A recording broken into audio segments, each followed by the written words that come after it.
Hello, everyone. This is Barbara Krause, and I'd like to welcome Mary Regnier. She is a cosmic connector, and I met Mary at a Manifesting Your Magnificence class. She was the facilitator. Mary has fascinated me with so many of her stories, near-death experiences, and many others. And there are so many levels of meaning in these stories that I think you will find it so exciting and very, very helpful to you. So please welcome Mary. Good morning. My near-death experiences, I'd say quite extraordinary, because most people have a lot of drama around theirs and don't know what to do with their near-death. That isn't what happened for me. So if you don't mind, I'm going to make a story of this, and it's ongoing because it brings us right to today and what we're actually doing today.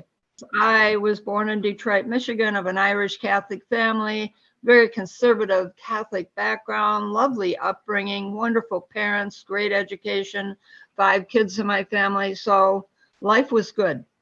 Then I came up to Minnesota in 1960 and worked for Betty Crocker. So as I came to Minnesota very early on, my first year, I met my husband-to-be, and yet another very conservative Catholic, 3 months to being an ordained priest. So once again, stepping into patterns, codes that I was born into, Barbara. Mm-hmm. And that's really important part of this story for people to get. From the minute we come to Earth, we start scanning codes and patterns, and we step into them, and it does become our reality. And that's so important to know that, because so much is happening. So I stepped into yet more conservative codes in my marriage. Being a very good Catholic woman, I had 5 kids in 7 years, and had my own daycare right at my feet. So my husband worked full time and went to law school at night because he insisted on becoming a lawyer too. So life was extremely full, challenging, but I was really a good, obedient Catholic woman. I really was. I did what I was told. And I've done it for 43 years in my life until my near-death experience. And then everything changed. And I want people to know that this isn't unusual. People have experiences like that in their 40s and 50s where things change and they don't know why. And it's okay. Call it anything you want.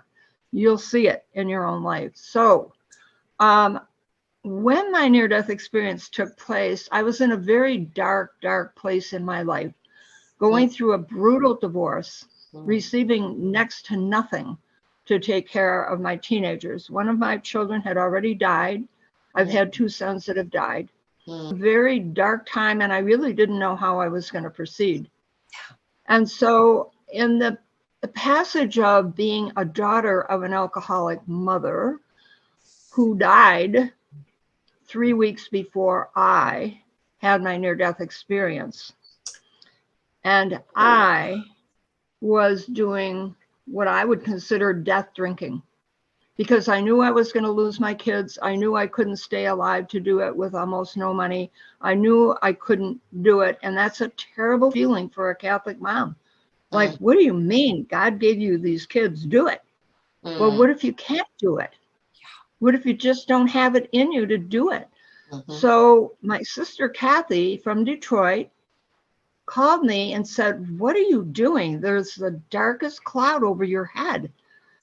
And I said, I'm drinking myself to death. And she said, well, what you need to know is our mother died 3 weeks ago. You came to her funeral. You thought she had a heart attack. I found her bottles. You are following her death or your death. Get up now. So I whoa. And I put my glass down and I attempted to get to my car. Now get that I was very weak at this time, not wanting to live.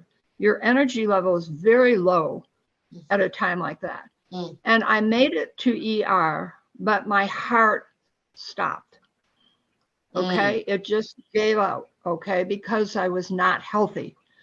And so I crossed over. I watched my body back in ER, and I was cruising into the cosmos to go somewhere, who knows where. And all of a sudden, as a being of light, me, light, because my body was back in ER, I was in the presence of the angelic kingdom. So light, color, sound, and they're telepathically communicating to you.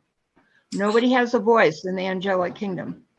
Okay, so telepathic, and telepathic's important because we're all listening for our inner voice. So they telepathically communicated to me that they wanted me to return to Earth as an educator and bring forth the new curriculum for the children of the future, particularly in America. Would I do that? Well, when you're in the angelic kingdom, there's no duality, there's no hardship, and of course you'd say yes. Then, once they communicated my assignment, back I came into my body, and oh my word, dark, not remembering a single thing they said to me. Nothing. I'm going, dear God, what did I say yes to? And I was, Barbara, I was so unhealthy. I was so weak. You would never have recognized me then. And I did not know what to do because I had already had to turn my children over to their father because I couldn't take care of them. And I had no money, no job, and no home. So I went within myself and said, dear God, whatever you said to me, I can't remember. What do I do? And the words were, follow this voice. I did. And I do still. And this is a long time since 1985. And I listened to my inner voice this morning and I was told to call you. And so here we are. And I was guided. And trust me when I'm telling you, I'm an educator. I had no idea what I was being asked to do. None. No PhD this, no nothing. I was guided to Marshall, Minnesota, farmland, small community of about 19,000 people, to bring forth a community learning center for the children of the future. Now, how in the world was I going to do that? I'm just Mary milling around. You know, I'm not a prophet. Oprah hasn't called me. I'm not wealthy. I'm just Mary walking around. And so I found a great visionary, Harry Weilage, who was director of the community ed there. And we closed his office doors and we made stuff up. We did a survey of the children, I'd say junior high through senior high into the early college years. We found out what's working, what's not working, what do you need? And we got this tremendous information. So then the next thing we did, we brought 28 nonprofit organizations together in one room, Tony's Pizzeria, nothing fancy. And once they named their vision and their budgets, you could see why nothing was working. Because nobody had any money. Well, what's new, right? We got the same thing today. Same. So I made up in my usual fashion of making things up. I said, well, what if we all go to one vision, pool our resources, and bring it to the children in a non-political structure? And they said, yes. Beautiful. So we did it. Now, Barbara, it took us 3.5 years to do it.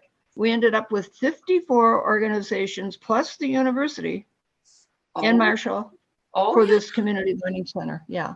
And it was a non-political building. Remember that, non-political. That's key. Okay. So that was the first of community learning centers that I was guided to. Trust me, I had no idea what I was doing. So I had to listen. Yes. And I had an amazing visionary and we made up everything. And it worked because we were going to everybody's intelligence.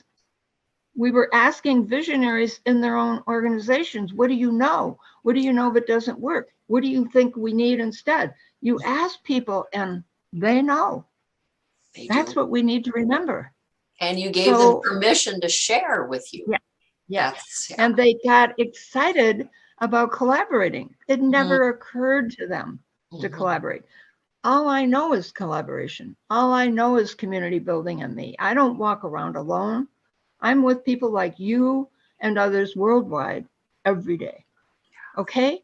So the reason I'm bringing these thoughts forward is because I want people to know that crossing over is an amazing experience, and you can make it as dramatic as you want.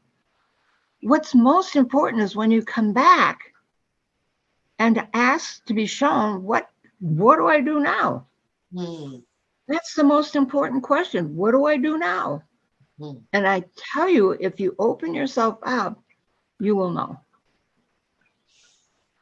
And I want people to learn. This was what I was asked to learn in that passage, Barbara. God said to me, you were a child of a General Motors executive and you've had all the money you've ever needed. No more of that. Now you get to trust me only. And I'm going, well, I don't know what that's supposed to be. This has been the journey since 85 for me, Barb, and it's a mystery.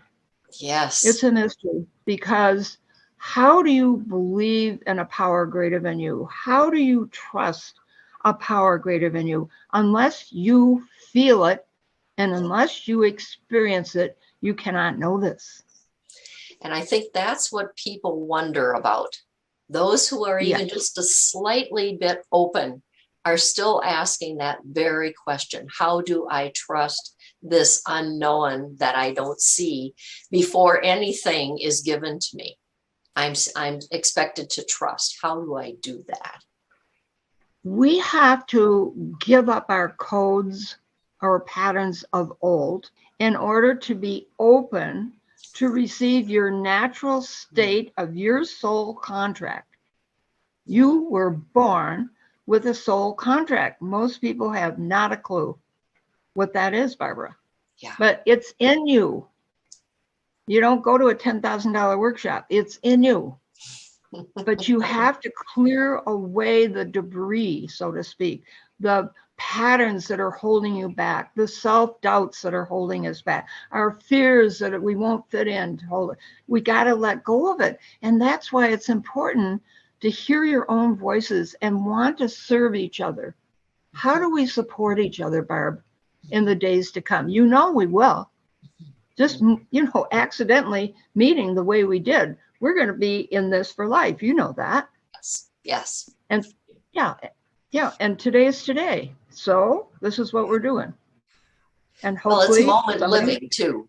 That moment living is so important, because then you stay open. You don't go to the future that you know nothing about, or to the past, which has the old patterns and codes that you're talking about. Yeah. So all my children are conservative Catholics. I have 2 children in heaven already, 2 sons.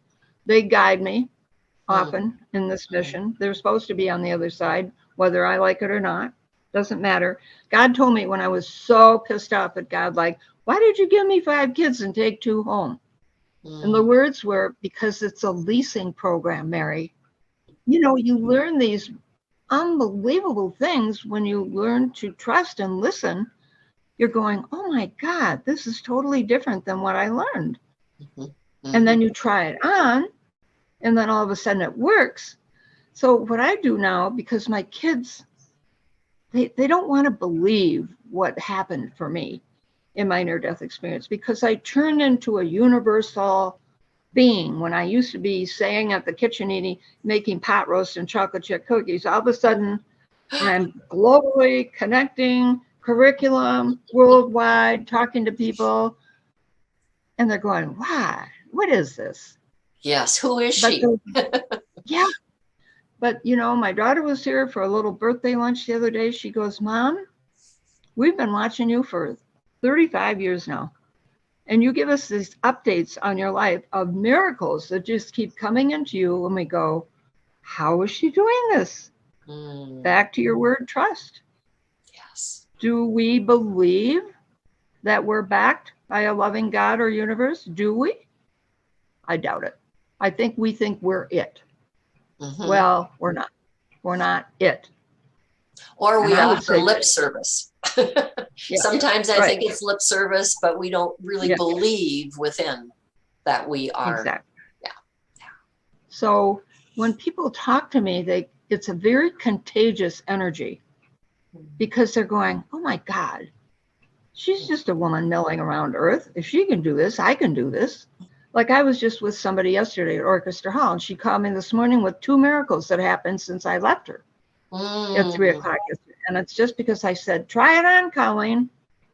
Who knows what's going to happen? And she was so excited this morning, she was beside herself. It's an adventure we could go on. Mm-hmm. And the adventure came for me being in front of an angelic beings. I'm just surrounded by beings of light and love and all the things that we stand for, Barb. Yes. And we are the opening for the new world coming today. Yes. Yes. And so that's what my near-death experience coming back here with. And it took me a long time, Barbara, to trust. And it took me a long time to have courage to land in my body, to walk with humanity and listen. Because that was my instruction. Get into your human form, Mary. Don't be prophetic. Don't be airy-fairy. Get into your body. Walk the walk. Feel the feelings. Hard, rude, difficult. Do it anyways. That's allowing people to be who they are and taking them, meeting them where they are without the expectation that they have to change. It's where are you right now? You know, let's journey now wherever you are and move forward. Yeah. So I go, well, let's practice some more then and see what happens. You know? Yes. Yeah. Yes. And also encourage each other to release the patterns that are holding us back, because we all have fears and self-doubts and chatter inside ourselves, talking of ourselves out of anything. I mean, I thought if I couldn't get this to work this morning, I wasn't going to do it. That's how we not do things. You know, we have to be aware of how we hold ourselves back. And this week in particular, especially at this party of my son and his wife and 7 of their children, now 2 of them are married, so they're up to 9. And then we discovered 2 babies in utero in this group. I felt like I was at the Last Supper. It was such a huge group of people. I'm going to my son, we're going to have 2 new babies in September. This is unbelievable. It's like the miracle of the loaves and fishes over here. It was just, and it was my son. Yeah. And I mean, what a privilege to be there as the only grandmother. And you know, in our society, the elders aren't necessarily revered. So I think your description demonstrates the reverence that your kids have for you and how they honor you. I think that's so wonderful. I think it took about 35 years. Yeah. You know, what you've said today, is there something particular or specific that you feel people could start with, so that when they're faced with losses, dying and death, that maybe they might go there, and then from there that would kind of lead them forward? The biggest thing I can think of is I had to go back and check my beliefs. Did I believe that I could find that by going within and listening? I had to check it out because I didn't know. And so we have to go within ourselves to check things out. And it helps to practice together, just like we practiced for a few minutes this morning. When you hear your own voice, you tend to get it. I would say check your own belief system out first, ask, and see if you receive. So the key words for me in this process is surrender to a power greater than yourself. Allow it to come in the manner of which God wants it here, and then respond to it. Go to action, then say thank you. I think that's beautiful. Just beautiful. And the fact that you need to practice. I think in our society today, so many of us want it instantly, everything instantly. And it's important to know that it takes a little bit. And maybe you need to set up a schedule type of thing where you build it into what you do every day. You have to practice trust until you get it. So I think I'd share with you my last week's miracle. I applied for energy assistance and got it. And then I got a letter from Assurance International. Could they audit my house? And all of a sudden, as of last week, I have about $50,000 worth of upgrade in my townhome at no cost to me. I did not put this out to the cosmos, but it's been in my house. Willingness on our part to say yes instead of no, I don't deserve it. Yes, I do. Yes, I do. And no excuses. Yes, yeah. Because it will happen.